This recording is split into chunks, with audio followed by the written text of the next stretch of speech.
Assalamualaikum warahmatullahi wabarakatuh. Selamat pagi semuanya. Apa kabar kalian semua? Semoga kalian semua sehat-sehat.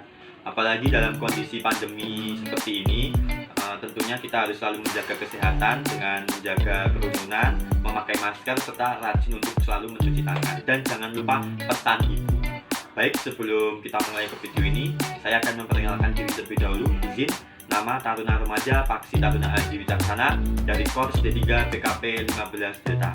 Dalam video ini, saya akan menjelaskan tentang materi yang saya pilih untuk proyek PPL saya kali ini.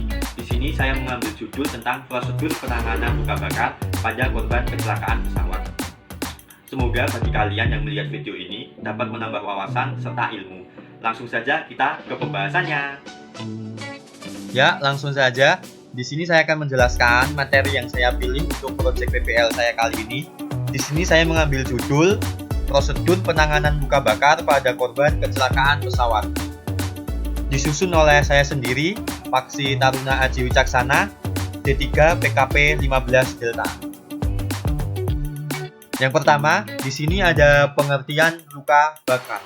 Luka bakar merupakan cedera terhadap jaringan yang disebabkan oleh kontak terhadap panas kering, api, panas lembab bisa berupa uap atau cairan panas, kimiawi seperti bahan-bahan korosif, bahan-bahan elektrik, arus listrik atau lampu, friksi atau energi elektromagnetik dan radian. Luka bakar merupakan satu jenis trauma yang memiliki morbiditas dan mortalitas yang tinggi, sehingga memerlukan perawatan yang khusus mulai fase awal hingga fase lanjut. Selain itu, menurut Munajat pada tahun 2009 dalam Anggraeni Lestia, ini merupakan pendapat para ahli, luka bakar merupakan bentuk kerusakan dan kehilangan jaringan yang disebabkan oleh sumber daya yang memiliki suhu yang sangat tinggi seperti api, air panas, zat kimia, listrik, dan radiasi. Luka bakar dapat menyebabkan kerusakan dan peningkatan permeabilitas pembuluh kapiler. Kerusakan jaringan kulit dalam keadaan yang parah dapat menyebabkan gangguan serius pada paru-paru, ginjal, dan hati. Selanjutnya, di sini ada etikologi luka bakar. Kerusakan pada kulit atau jaringan dalam yang disebabkan oleh sinar matahari, cairan panas, api, listrik, atau bahan kimia. Tingkat keparahan kebanyakan luka bakar ditentukan berdasarkan ukuran dan kedalaman luka bakar. Luka bakar dibagi menjadi beberapa bagian. Di sini ada 4. Yang pertama, luka bakar termal. Luka bakar ini disebabkan karena terpapar atau kontak dengan api, cairan panas, atau objek-objek panas lainnya. Yang kedua, ada luka bakar kimia, atau bisa kita sebut dengan luka bakar chemical. Disebabkan oleh kontaknya jaringan kulit dengan asam atau basa kuat. Yang ketiga, di sini ada luka bakar elektrik. Ini biasa disebut dengan luka bakar yang disebabkan oleh listrik ya. Disebabkan oleh panas yang digerakkan dari energi listrik yang dihantarkan melalui tubuh. Yang terakhir, nomor 4, di sini ada luka bakar radiasi. Luka bakar radiasi disebabkan oleh terpapar dengan sumber radioaktif. Tipe injury ini sering berhubungan dengan penggunaan radiasi ion pada industri atau dari sumber radiasi untuk keperluan terapeutik pada dunia kedokteran. Selanjutnya, di sini ada penggolongan luka bakar. Luka bakar dapat diklasifikasikan berdasarkan kedalaman luka bakar atau berdasarkan luas luka bakar. Terdapat kriteria dari World Health Organization atau bisa disebut WHO dan American Burn Association. WHO mengklasifikasikan luka bakar berdasarkan kedalaman sebagai berikut. Yang pertama, luka bakar derajat 1. Luka bakar ini disebut juga sebagai superficial burn karena hanya mengenai epidermis atau bagian atasnya saja. Penyebab dari luka bakar ini adalah paparan sinar matahari yang terlalu lama, kontak singkat dengan benda panas atau terkena percikan api.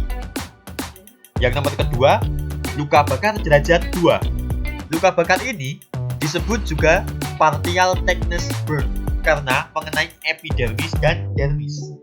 Berdasarkan lama penyembuhannya, luka bakar ini dibagi menjadi 2. Luka bakar derajat 2 superficial dan luka bakar derajat 2 profunda atau bisa disingkat dengan deep.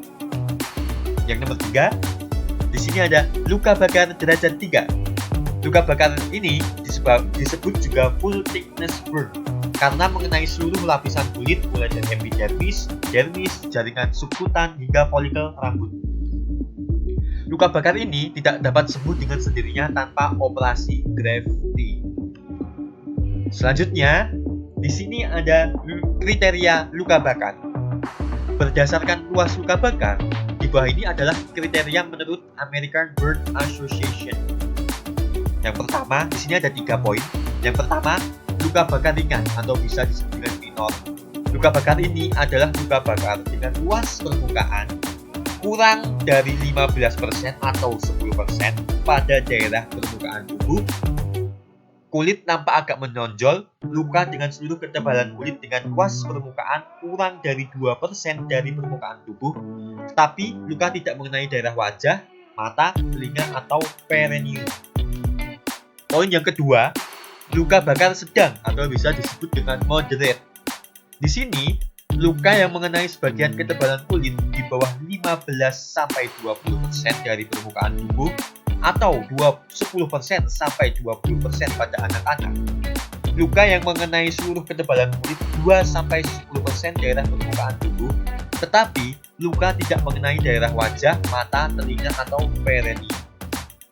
Untuk poin yang ketiga, di sini ada luka bakar berat atau bisa disebut dengan major.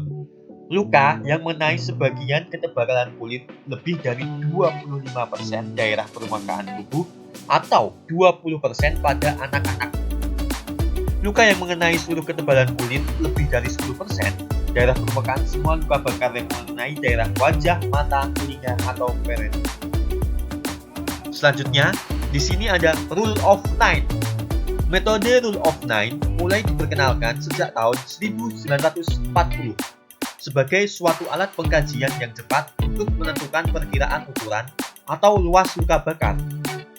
Dasar dari metode ini adalah bahwa tubuh dibagi ke dalam bagian-bagian anatomik, di mana setiap mewakili 9% kecuali daerah genitalia 1%. Berikut ini adalah gambar dari Rule of 9. Di sini ada orang dewasa serta anak-anak.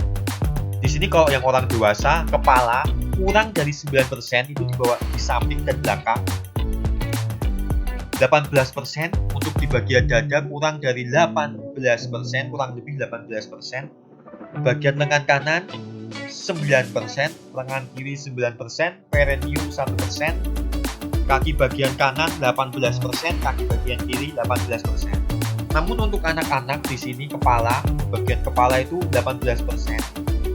Front and back ya, dan back itu sekitar 18%, untuk lengan bagian kanan 9%, lengan bagian kiri kurang lebih ya 9%, perineum 1%, untuk kaki bagian kanan dan bagian kiri masing-masing 13,5%. Selanjutnya di sini yang sesuai dengan judulnya yaitu pertolongan pertama dalam penanganan luka bakar pada korban kecelakaan pesawat. Pada umumnya, korban pesawat yang terbakar mengalami luka bakar pada bagian tubuhnya. Umumnya, luka yang dijumpai diantaranya yaitu trauma inhalasi, merupakan sebuah cedera pada saluran nafas yang sering menjadi penyebab kematian korban kebakaran.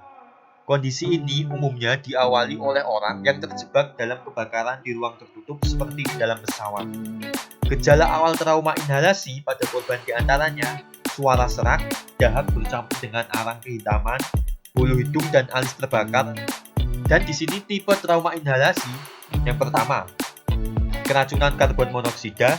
Kedua, trauma inhalasi di atas glotis. Yang nomor 3, trauma inhalasi di bawah glotis. Berikut ada gambarnya untuk trauma inhalasi di atas glotis dan trauma inhalasi di bawah glotis. Selanjutnya, di sini ada penata laksanaan trauma inhalasi. Ada 4 poin. Yang pertama, memastikan jalur nafas tetap terbuka. Kedua, pemberian oksigen dengan aliran yang tinggi. Ketiga, memantau kerusakan saluran pernafasan secara rutin. Yang keempat, memantau kemungkinan intoksikasi sistemik. Selanjutnya, di sini ada luka bakar listrik. Luka bakar listrik adalah kejadian suatu reaksi fisiologis yang ditandai dengan adanya nyeri dan spasme otot akibat adanya kontak dengan sumber listrik dan perjalanan arus listrik ke seluruh tubuh. Tubuh manusia merupakan konduktor yang baik bagi listrik. Luka bakar, kerusakan organ dalam, gangguan irama jantung, dan bahkan kematian dapat disebabkan oleh sengatan listrik. Penata kelaksanaan sengatan listrik yaitu mengamankan tempat kejadian, mengamankan daerah tersebut sehingga tidak ada kejadian serupa saat menolong. Untuk kejadian sengatan listrik tegangan tinggi, pusat sumber listrik harus dimatikan. Hati-hati terhadap sisa-sisa arus listrik yang tertinggal di lantai. Walaupun arus listrik sudah dimatikan, bisa disebut dengan ground control. Jadi masih ada sisa-sisa arus listrik yang tertinggal di lantai tersebut ya. Berikut ini merupakan gambar korban yang terkena sengatan listrik atau luka bakar listrik. Jadi di sini kering ya, karena tegangannya sangat tinggi mungkin kan, sehingga tangan sampai mengelupas seperti itu. Kurang lebih seperti ini ya korban yang terkena luka bakar listrik ya. Selanjutnya di sini ada luka bakar kimia. Luka bakar kimia adalah suatu kondisi yang terjadi ketika mata, hidung, mulut, atau bahkan kulit mengalami kerusakan akibat kontak dengan bahan kimia tertentu, seperti asam atau basa. Biasanya paparan ini akibat terkena zat secara langsung atau terkena uapnya. Terkena uapnya pun juga bisa langsung terkena luka bakar kimia. Di sini ada langkah penanganan luka bakar akibat bahan kimia. Yang pertama, bilas bagian yang terkena luka bakar dengan air mengalir selama 15-20 menit. Jika bahan kimia bersentuhan dengan mata, bilas mata secara terus-menerus selama minimal 20 menit sebelum mencari penanganan darurat selanjutnya. Dan tidak perlu untuk digosok-gosok. Yang kedua, lepaskan pakaian atau perhiasan yang terkena bahan kimia di tubuh secara perlahan, guna menjaga kondisi luka agar tidak menyebar ke area tubuh lain. Bungkus area yang terbakar menggunakan perban atau kain bersih. Jika tidak bisa, serahkan langsung kepada tim medis. Nomor 3, jika luka bakar kimiawi yang dialami tidak terlalu dalam, Anda dapat mengkonsumsi obat pereda nyeri seperti ibuprofen atau paracetamol. Yang keempat, jika luka bakar akibat bahan kimia cukup parah, tunggu petugas medis guna melakukan tindakan selanjutnya atau segera dibawa ke unit gawat darurat terdekat. Berikut merupakan korban yang terkena luka bakar seperti ini ya contohnya. Jadi tangannya itu seperti iritasi karena terkena bahan kimia secara langsung ya, seperti cairan asam atau basa yang mengikat seperti itu. Jadi merah kemerahan seperti ini ya, kurang lebih korban yang terkena luka bakar kimia. Demikian materi yang dapat saya sampaikan dalam video saya kali ini. Semoga bagi kalian yang melihat video saya dapat bermanfaat serta dapat menambah ilmu dan wawasan bagi kalian semua. Kurang lebihnya saya mohon maaf. Jangan lupa untuk like, komen, serta subscribe. Assalamualaikum warahmatullahi wabarakatuh.